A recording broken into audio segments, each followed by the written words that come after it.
গোলাঘাট আৰক্ষীৰ বৃহৎ সাফল্য প্ৰায় 11 কেজি গাঞ্জাসহ আটক কৰে এজন যুৱকক আজি গোলাঘাট আৰক্ষীয়ে প্ৰায় 11 কেজি গাঞ্জাসহ এজন যুৱকক আটক কৰে জানিব পৰা মতে ফৰকাটিঙৰ পৰা পলাই আহি গোলাঘাটত ভাড়াৰ কাৰণে ড্ৰাইভাৰৰ লগত তৰ্কাতৰ্কি কৰি থাকোতে আটক গাঞ্জাসহ যুৱকজন প্ৰায় 11 কেজি গাঞ্জাসহ যুৱকজন ডিমাপুৰৰ পৰা ফৰকাটিং আহি গোলাঘাটত উপস্থিত হৈ ভাড়াৰ কাৰণে গাড়ী ড্ৰাইভাৰৰ লগত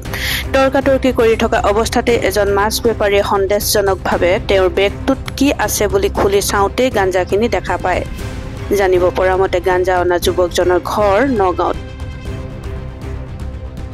মালটো লৈ এনোতে এওঁ গাড়ী ড্ৰাইভাৰ এটাৰ লগত তৰ্কবাজি কৰি আছিলে ভাড়াৰ কাৰণে এওঁ ফৰকাটিঙৰ পৰা পলাই আহি আছিলে জিআৰপিয়ে ধৰিব নোৱাৰিলে তাৰপিছত মই ৰাতিপুৱা বজাৰলৈ আহি আছিলোঁ মাছ কাটিবৰ কাৰণে বজাৰতে থাকোঁ আৰু তাৰপিছত মই তাক ক'লোৱে ভাই তাৰপৰা এইটো তৰ্কবাজি কৰি চেইনডাল খুলি চালোঁ কি আনিছোঁ চাওঁ তাৰপিছত দেখিছোঁ গাঞ্জা ই আপোনাৰ ডিমাপুৰৰ পৰা আনি আছোঁ বুলি কৈছে এতিয়া নাজানো আৰু ক'ত দিবলৈ আনিছিলে সেইটো গম নাপাওঁ তাৰ ঘৰ নগাঁও বুলিও কৈছে অঁ এতিয়া গোলাঘাটত আহি তাক ধৰা হ'ল পুলিচে ধৰি গাঞ্জা আপোনাৰ 11 কেজি এইটো গম নাপাওঁ দেই কিমান টকাৰ হ'ব এনেই আপোনাৰ কেজি 10,000 টকা শুনিছোঁ এইটো মালটো কিন্তু এতিয়া আপোনাৰ লাখ টকাৰ ওপৰতে হ'ব আৰু তাৰপিছত গোলাঘাটৰ পৰা পল্লৱিকা বৰুৱাৰ ৰিপৰ্ট সময় অসম।